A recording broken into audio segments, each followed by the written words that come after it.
yenye nafanyia kazi sasa kuosha vyombo. Nikasikia mtu amenishika hivi na nyuma. Akiwa nyuma yangu sasa.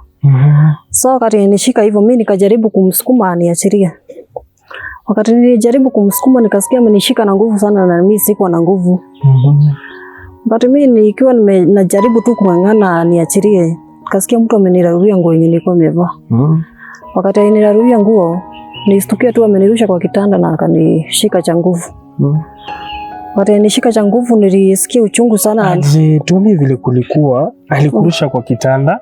Okay, ndio alinirepu yani. Ulikuwa umewailala na mwanaume? Hapana, ilikuwa ni mara ya kwanza na ilikuwa uchungu sana. Tuambie tukio lilikuwaje? Yaani tueleze, kuna msichana hapa nje hajawahi lala na mwanaume, ametoka tu kumaliza, wengi wanamaliza class 8, wanaenda kuwa house girls. Hawajui mwanaume hata anakaaje. Waambie ndio the moment wanasmailia boss, wajue nini wanatarajia kinakuja hapo mbele.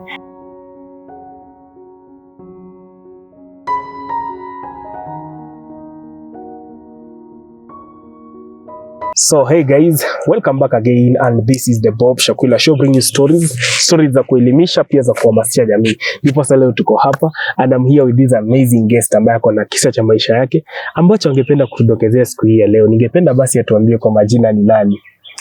Kwa majina naitwa Rose Wangoi. Rose Wangoi. Rose Wangoi, karibu ni Bob Shakwila Show and to esteemed viewers, kila siku saa 2 usiku, saa 2:30, saa 3, hata saa zingine saa 3:30, vipindi vyetu hukuja hapa kila siku. Ningependa uchukue huu muda basi subscribe, turn on the bell notification, ndipo sasa vipindi vikiwekwa unakuwa tu notified pale juu, Bob Shakwila Show bla bla bla. Una click, unatazama na tunaweza kufunguka macho na tunainuana kama jamii. Ukiona pia huyu msichana ameongea jambo ambalo ni assault ambaye alipitia, sexual exploitation, unatumia pia mtoto wako kama ako campus, manake these things are real and they are happening. Karibuni sana, ningependa basi tusipoteze muda bali tuweze kusikiza mgeni wetu siku hii ya leo. Karibu sana. Asante. Okay, asanteni sana watazamaji. Nimekuja hapa kuelezea story yangu na yale mashida nimepitia katika maisha yangu, na pia kuna vile ningetaka kuongea kuhusu yale nilipitia nikiwa mtoto mdogo kutoka nizaliwe, na pia yale tumepitia pale kwetu nyumbani tukilelewa na mamangu. Okay, tulizaliwa tukiwa watoto 7 na mimi ndio msichana wa kipekee. Pale kwetu nyumbani tulikuwa na mashida mingi sana, hatukuweza kusoma vizuri. Kama mimi mwenyewe nikiongea kwa upande wangu, nilisoma hadi class 6 na sikuweza kuendelea zaidi hapo. Wakati nilifika class 6, mzazi wangu aliona hana jambo lingine la kufanya, juu alikuwa anafanya tu kazi ya kulima, vibarua hivi. Akienda vibarua ndio alikuwa anapata chakula, tunapata chakula. Mara wakati mwingine hata pia anaenda anakosa anakosa vibarua. Sasa hapo ndio aliona ana vile anaweza nisaidia vingine, akanipeleka kazi yani kuna mama rafiki yake walikuwa nafanya ya mama. Juu mama alitulia peke yake wakati baba alituacha. Juu baba aliona hataweza majukumu, na akatoroka akaacha mama peke yake. Sasa ndio mama aliona hana jambo lingine la kufanya. Kuna mama alikuwa rafiki yake, walikuwa wanafanya kibarua na yeye, walikuwa naenda vibarua na yeye. Sasa huyo mama akamwambia kuna ndugu yake anaweza taka msichana wa kazi. Mke wake alikuwa amemwambia anaweza hitaji msichana wa kazi. Sasa ndio mama huyo rafiki yake akakuja akanichukua akanipeleka huko kwa ndugu yake. Wakati alinipeleka nikaenda nikaanza hiyo kazi ya nyumba. Na wakati nilikuwa nafanya hiyo kazi ya nyumba nilipitia mashida nyingi sana pia na majaribu. Changamoto kadhaa. Tueleze. Okay, wakati nilipelekwa pale siku ya kwanza, nilikaa siku ya kwanza, ya pili, ya tatu, yule ndugu huyu mzee huyu mama huyu mwenye alikuwa boss wangu. Nikaona anakuja penye nafanyia kazi pale jikoni. Nikashindwa kwa nini hakuja hapa jikoni na wakati mke wake yako hakuji jikoni. Nikaona amekuja amekaa penye nafanyia kazi, akaanza kunishikashika, akinifunua nguo huko kwa mapaja. Ananifunua nguo, nikamuuliza ni nini mbaya. Akaniambia nilikuwa nataka kuona miguu yako. Naona wewe ni mweupe sana. Kamwambia wewe wacha na mimi nifanye kazi. Tuna yeye jikoni anakushika mguu. Yeah. Nikamwambia wacha na mimi nafanya kazi yenye nimeachiwa nifanye nimalize, ndio mke wako asikute kazi sijafanya kazi yenye alinipea. Akaniambia hapana, mimi niko nataka kuona tu vile unakaa miguu. Mimi nikasonga kando na yeye, nikaendelea na kazi zangu. So wakati nilisonga, akaona nikaa namuogopa, akaamuka akarudi pale sitting. Wakati alirudi sitting, mimi nikafanya kazi yangu nikamaliza. Tena nikaenda sasa nikafanya kazi ya jikoni nikamaliza, alafu sasa nikaenda pale nje kufua manguo. So wakati nienda kufua manguo pia akanifuata. Na pia kuna huyu mtoto mdogo mwenye nilikuwa naachiwa, huyu mwenye nilikuwa naangalia. Nikambeba nikaenda pale nje na yeye, nikakaa hapo na yeye. Sasa huyu mzee ndiye alichukua kiti pia akanifuata pale nje, akakuja akakaa hapo. Akakufuata nje. Yeah. Wakati nifuata pale nje nikaona ananiangalia sana. Nikashindwa kwa nini ananiangalia hivyo. Mimi nikaendelea tu na kazi zangu, sikushughulika na yeye. Hiyo ni siku ya 3 sasa. Siku ya 4 wakati mama alikuja jioni, mimi sikumwambia kitu hiyo siku ya 3. Siku ya 4 wakati sasa alienda kazi, pia nikaona huyu mzee asubuhi wakati aliamka nikaona amekuja jikoni tena juu yeye hakuwa anaenda kazi. Alikuwa anashinda nyumbani. Nikaa kazi yenye alikuwa anafanya ilikuwa haifanyi vizuri. Wakati alikuja pale jikoni nikaona tena ananishikashika pia. Halafu akaacha. Mimi nikaendelea na kazi zangu. Sasa nikiwa nimeangalia pande ile yenye nafanyia kazi sasa kuosha vyombo. Nikasikia mtu amenishika hivi na nyuma. Akiwa nyuma yangu sasa. So wakati nishika hivyo mimi nikajaribu kumsukuma aniachilie. Wakati nilijaribu kumsukuma nikasikia amenishika na nguvu sana na mimi sikuwa na nguvu. Wakati mimi nikiwa najaribu tu kung'ang'ana aniachilie, nikasikia mtu amenirarulia nguo yenye nilikuwa nimevaa. Wakati alinirarulia nguo, nilistukia tu amenirusha kwa kitanda na akanishika cha nguvu. Wakati alinishika cha nguvu nilisikia uchungu sana. Aje, tuambie vile kulikuwa, alikurusha kwa kitanda? Okay, ndiye alinirepu yani. Ulikuwa umelala na mwanaume? Hapana, ilikuwa ni mara ya kwanza na ilikuwa uchungu sana. Tuambie tukio lilikuwaje? Yaani tueleze, kuna msichana hapa nje hajawahi lala na mwanaume, ametoka tu kumaliza, wengi wanamaliza class 8, wanaenda kuwa house girls. Hawajui mwanaume hata anakaaje. Waambie ndio the moment wanasmailia boss, wajue nini wanatarajia kinakuja hapo mbele. Tuambie tukio lilikuwaje lile la rape. Okay, wakati alinishika na nguvu, niliumia sana juu kuna mimi wakati nishindwa damu inatoka wapi, wakati nijiangalia mwili wangu niona manguo zimejaa damu. Sasa mimi nikastuka sana, nikashangaa sana nitafanya nini. Sasa wakati alimaliza mambo yake, yeye alitoka akaenda akaniacha hapo mimi nikilia. Mimi nikaendelea kulia na uchungu. Sasa nilijikaza tu nikasema acha niamke nifanye tu kazi yenye nilikuwa nimeachiwa.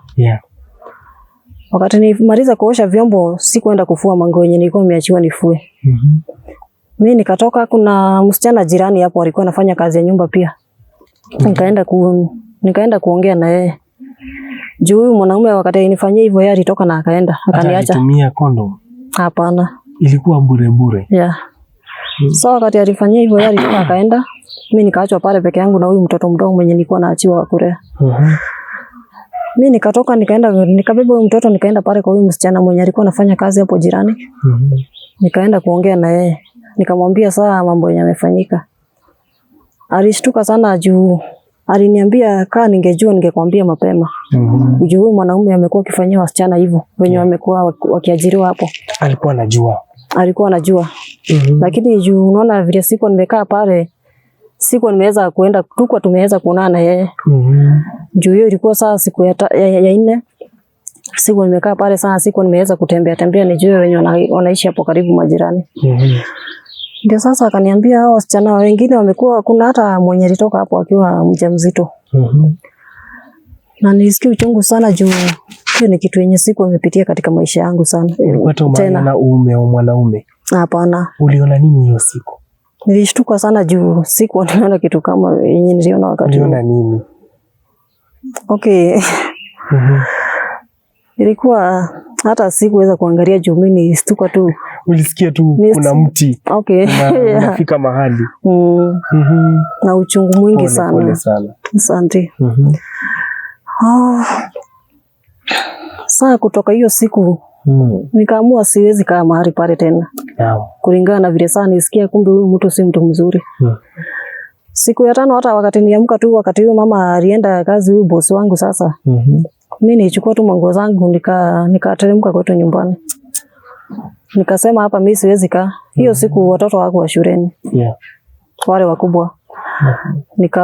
Nikawaachia huyu mdogo, mimi nikachukua manguo zangu zenye nilikuwa nimekuja nazo, nikarudi nyumbani. Nikaenda nikaambia mamangu chenye kilitokea.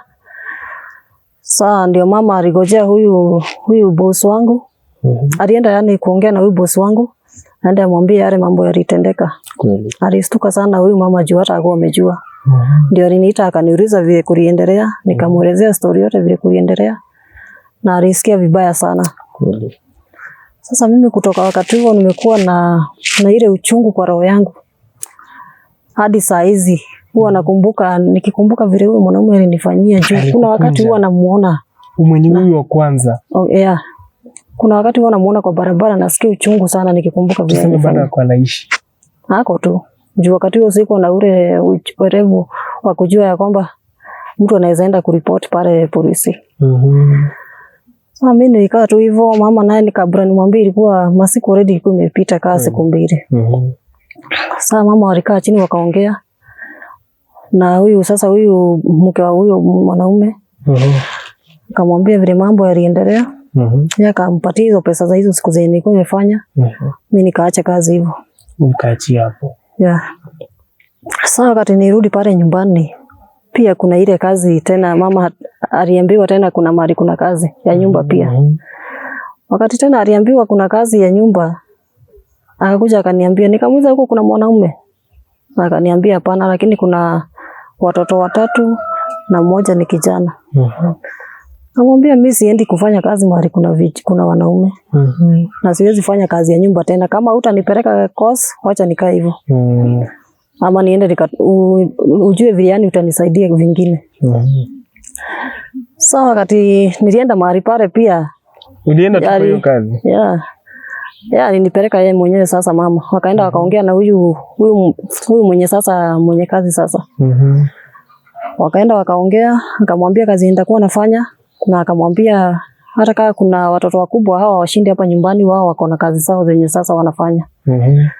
Sasa mimi niko nashinda tu na mtoto mdogo. Na huyu mtoto pia hata hakuwa huyu mama mwenye ameniajiri, alikuwa wa msichana wake. Sasa mimi nilikuwa nafanya tu kazi, naangalia tu mtoto, nafua nguo, natengeneza nyumba. Ni hivyo. Kijana hakukuomba lakini. Kijana yeye hata hakuna mali tuliwaionana, juu hata nyumba yake ilikuwa kando. Hapo nilifanya kama mwezi mmoja. Nikaona vile tu naendelea kufanya kazi pale, nikawa wanaenda wakiniongezea kazi zingine. Nikaona hapa sitaweza kufanya kazi, juu hata kazi zenye wananipea ni kama yani ni mingi, siwezi. Hapo nikaambia mama acha niachane na hii kazi, afadhali sasa unipeleke course, hata kama ni ya kushona manguo, niende nijifunze hiyo. Sasa ndio nilipeleka hiyo kazi ya kushona manguo. Na nikiwa pale sasa nikaendelea kujifunza pale kushona manguo. Nikafanya kama nimefanya kama muda wa miezi 6 hivyo. Kuna wale sasa customers wenye walikuwa nakuja. Kuna msichana alikuwa customer wetu sana. Na siku moja walikuja na kazini yake kijana. Wakati walikuja na huyu kijana kazini yake, walikuja siku ya kwanza, wakati walirudi mara ya pili tena. Huyu kijana yeye alirudi peke yake. Hawakuja na ule kazini yake msichana sasa. Wakati huyu kijana alikuja tukashindwa amekuja kufanya nini. Akasema yeye amekuja tu kutusalimia. Na akijua kama tunaweza mshonea, tunaweza shona nguo za wanaume. Tukamwambia sisi huwa tushoni nguo za wanaume, ni za wanawake peke yao. Yeye akatoka akaenda. Siku nyingine sasa ndio walirudi wakakuja na huyu kazini yake huyu msichana sasa. Akakaa hapo kwa kiti penye saa mimi nilikuwa nashonea manguo. Na tukaanza kuongea hapo. Wakati tulikuwa tunaongea, akaniambia amenipenda. Kamwambia mimi hapo sijafika, na sitaki mambo na wanaume. Kamwambia mimi sitaki mambo ya wanaume, na nataka kwanza nifanye chenye kimenileta pale. Sasa mimi nikaendelea kujifunza. Huyu sasa ikawa tu ni rafiki, nimesalamu tu mtu akienda penye anaelekea. Mimi nikaendelea kujifunza, nikamaliza mwaka mmoja mahali pale. Na juu siku nimeshika kushona kila kitu, nikafika mahali mama akaremewa. Juu mahali pale tulikuwa analipa 10,000 na wakati huo ilikuwa shida kuzipata. 10,000 kama afisa? Yeah. Kwa mtamu? Kwa mwezi. Kwa mwezi. Yeah. So wakati mama aliremewa, akaniambia sasa mimi penye nimefika sitaweza kukulipia hii course. Sijui tutafanya nini. Sasa ikabidi mimi niache. Kakaa nyumbani. Juu mama alikuwa anafanya tu hizo vibarua, hapati pesa za kulipa mahali pale. Na hata kama walikuwa wameongea na huyu mama mwenye alikuwa anifunza, alikuwa amempunguzia kidogo. Yeah, alikuwa anamlipisha zile 10,000, alikuwa anamlipisha 8,000. 8,000. Yeah. Sasa ndio mama akaniambia sasa yeye ameremewa, afadhali sasa nikae nyumbani, tutakuja kujua ni aje. Nitakuja kujua ni aje. Sasa wakati mama alishindwa kunilipia pale fisi ya kujifunza kushona, mimi nikakaa nyumbani kwa muda wa miezi kama miezi 7 hivyo. So nikiwa pale nyumbani nikaona yani hatukai vizuri. Nikamwambia mama afadhali tuende na wewe, tukienda na wewe pale kwa hizi vibarua zenye unaenda. Najaribu kusaidia. Juu naona hata wewe unaumia sana ukijaribu kutafutia chakula. Wakati ule sasa, wakati naambia mama hivyo, tulikuwa tumebaki watoto 3 sasa. Kwenye tulikuwa tunakaa na mama. Juu wao wengine ni wakubwa wangu. Sasa wakati huo tulikuwa tunaenda na mama kulima, chenye tumepata ndio tunakula. Na najaribu kulipia wadogo school fees. Pia hao hata kama alikuwa anawasomesha hakuweza kuwasomesha vizuri. Huyu mwenye alikuwa nyuma yangu alifika class 7. Sasa huyu mdogo ndio at least aliweza kufika class 8. Sasa tukangangana hadi ikafika wakati sasa ni kama tumekaa vizuri kidogo. Na pia wakati ule hata tunakaa na mama tulikuwa tunakutana huyu kijana huko barabarani. Na alikuwa anajaribu kuniongelesha. Wakati tulikuwa tunajaribu kuongea, ikafika wakati hadi huyu kijana akaniambia anaweza nioa. Kamwambia mimi sijafika hapo. Mimi bado ni mdogo. So wakati niona yani kulingana na ile shida yenye ilikuwa kwetu nyumbani, hata kama nimwambia mimi bado ni mdogo, nikaona bado hata kwetu tunateseka, si ati tunakaa vizuri vile. Nikaamua tu kuoleka. Nikaamua acha tu nioreke once hata kama mimi ni mdogo. Nikakubali kuolewa na yule kijana na tukapata mtoto wa kwanza. Wakati nilikuwa na mimba ya pili, huyu kijana ndio niliona amebadilika. Akaanza mambo na wanawake, akaanza kunywa pombe. Nikamuuliza ni nini mbaya? Aniongeleshi. Nikimuuliza kitu anaanza kunichapa. Na wakati huo niko na mimba. Anaanza kunichapa. Namwambia kwa nini unanichapa? Na mimi sina ubaya na wewe, niko nakuuliza tu juu wewe ni mume wangu. Uliona nini ndio ukajua kuna wanawake? Okay, alikuwa anaenda anakunywa pombe, anakuja kitu saa 5 usiku, saa 6. Nikimuuliza kwani ulikuwa wapi, anaanza kunikerelesha. Ananiambia yeye alikuwa mpira, but mbeleni hakuwa anakunywa. Namuuliza kwa nini unakunywa basi? Ananiambia nimenunuliwa na marafiki. Kamwambia sasa ukianza kunywa pombe na hata pengine wakati mwingine hata hujaleta chakula, kwanza umekunywa pombe na hata hujaleta chakula, tutakula nini? Kaniambia sitaki kujua, hata wewe unaweza enda kutafuta kazi. Wakati huo ndio nilingangana tu, hata nikaona hata afadhali niende nitafute kazi. Juu hata huyu mtoto mdogo huyu wa kwanza hata yeye alikuwa anaumia, juu hata kuna wakati tunalala njaa. Na huyu mzee amekuja hana kitu, amekunywa. Mimi nikaanza kutafuta vibarua. Nikaanza kwenda vibarua. Nikapata kibarua ya kulima pia. Nilikuwa naenda tu vibarua hizo za kulima juu sikuwa nimesoma ati naweza pata kazi nzuri. Nikaanza kwenda hizo vibarua, nalima, nikipata chakula nakuja tunakula. Na hata pia yeye mwenyewe hata akikuja nampea chakula. Kuna wakati anakuja amekunywa na pia kuna wakati anakuja hajakunywa. Nikangangana tu nikiwa tu na ile mimba ya mtoto wa pili hadi wakati ilifika wakati wa kujifungua. So wakati nilijifungua huyu mtoto wa pili hakunisaidia hata kidogo. Wakati huo sasa hata aliniacha akaenda. Mimi siku najua kuna mwanamke mwingine kule nje. Kumbe kuna mwanamke alikuwa ameshaweka huko nje, alitoka akaniacha akaenda kukaa na huyo mwanamke. Na pia mahali tunakaa si ati tulikuwa tumekaa vizuri. Tulikuwa tumekomboa tu nyumba ya bei rahisi. Wakati sasa aliniacha, hata kujipikia yenyewe sikuwa naweza kujipikia. Juu hata sikuwa na nguvu. Na hata pia majirani hata ndio walikuwa wanajaribu kunisaidia. Mwingine hakuja. Yaani alikuacha kwako akaenda kukaa na mwanamke. Hii mambo ulijuaje? Kulingana yani akiwa kwa nyumba kuna uliwahi mpata na huyo mwanamke ndio nasema. Siko mpata lakini akiwa kwa nyumba kuna siku alikuwa na hii simu ya button.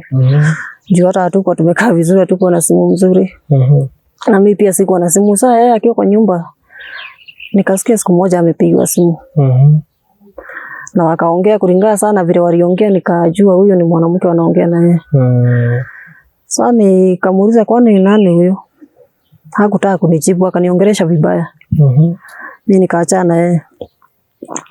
Siku nyingine pia kaamukia akatoka akaenda. Hana shughuli na mimi, hata hataki kujua tutakula nini, tutakunywa nini. Mimi nang'ang'ana tu, najaribu kuongea na majirani hapo, hata majirani ndio walikuwa wananisaidia. Sasa majirani walikuwa wakanisaidia hadi dakika yenye wakati nilipata nguvu. Sasa wakati nilipata nguvu, mimi ikabidi nitoke tena niende nikajaribu kufanya vizuri vibarua. Huyu mtoto mmoja anajaribu kumwachia jirani huyu mkubwa, naenda na huyu mdogo. Sasa nikienda kibarua naenda najaribu kulimalima, hata penye nimepata kibarua. Mwenye amenipea kibarua alikuwa naona ni kama sina uwezo. Una uwezo. Juu alikuwa naona niko na mtoto mdogo, nimejifungua juzi. Sasa hata yeye mwenyewe alikuwa anajitolea tu, hata ananipea chakula. So paka saa hizi. Hiyo ndio imekuwa hali. Sasa nimekuwa niking'ang'ana tu, nimekuwa nikifanya vibarua. Natafuta hapa na pale. Kwa saa hizi sasa watoto wamekuwa. Nimeng'ang'ana. Lakini baadaye huyu mwanaume alirudi akarudi. Hata kama alikuwa ameenda, alirudi akarudi. Tukakaa tena. Tukakaa, alikuta sasa nimepata nguvu. Mimi naenda najifanyia kazi narudi. Tukakaa wakati sasa huyu mtoto akiwa na wakati huo nilikuwa na ule uchungu kwa roho juu ya vile aliniacha. Nilikaa sana kazi sijapata mtoto wa 3. Nikapata mtoto wa 3 huyu nikapata mimba ya mtoto wa 3 huyu wa pili akiwa na kitu miaka 8 hapo. Lakini hata wakati kabla sijapata hii mimba ya huyu wa pili, kuna zile mimba zilikuwa zimetoka kama mimba 2. Juu ile vita sana nilikuwa ninapiwa nyumbani, nikijaribu kumuongelesha, nikijaribu kumwambia kitu hawezi sikia. Na pia kuna vile alikuwa nakuja na wanawake pale nyumbani. Nakuja na watu pale kwa nyumba, nikijaribu kumuuliza swali ni vita kila saa, hataki kuongeleshwa. Sasa ndio mimi nikaona sasa sina otherwise, itabidi tu nikae hapa juu, hata nikirudi pale kwa mama ni mashida tu, nikumpelekea mashida zingine. Na pia niko na watoto hapa. Kasema acha nivumilie tu, mimi nijaribu kung'ang'ana, nijaribu vile nitasaidia watoto wangu. Nikang'ang'ana. Huyu mwanaume yeye akipata kitu analeta, asipoleta mimi nakubali tu. Unang'ang'ana, unafanya hizi vibarua za nafanya tu vibarua za kufua. Wewe ujiingilia mambo ya wasichana wanasemanga Naivasha wanajiuza. Hiyo mambo umejaribu? Hapana, hiyo hata sijajaribu. Umejaribu kufikiwa na watu? Kuambia mama si tuende hivi ni rahisi? Hapana. Bado? Hapana. Asante sana kwa kushare story yako na sisi. Story yako inaonyesha mapito ya msichana pale akiwa mdogo kutafuta kazi, kupata kazi ya nyumba. Mzee naye anaona hapana, huyu ni bibi sasa. Mpaka anakutumia. Unafika hapa mwisho sasa kundoa tena inakuwa na shida. Usijali, sio mwisho wa nini mambo. Ndio sababu umefika hapa leo, Mungu amekushika kwa mkono. Ukuje story yako udokezee watu hapa leo, si ndio? Asante sana. Mungu ataendelea kukubariki.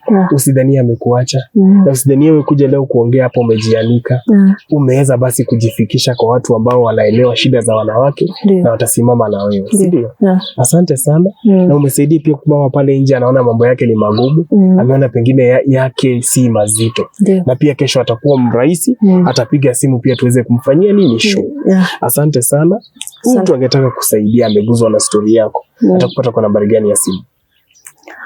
Kwa nambari yangu ya simu ni 0712 309 403. 403. Majina ni Majina italeta Rose Wangoi King'ori.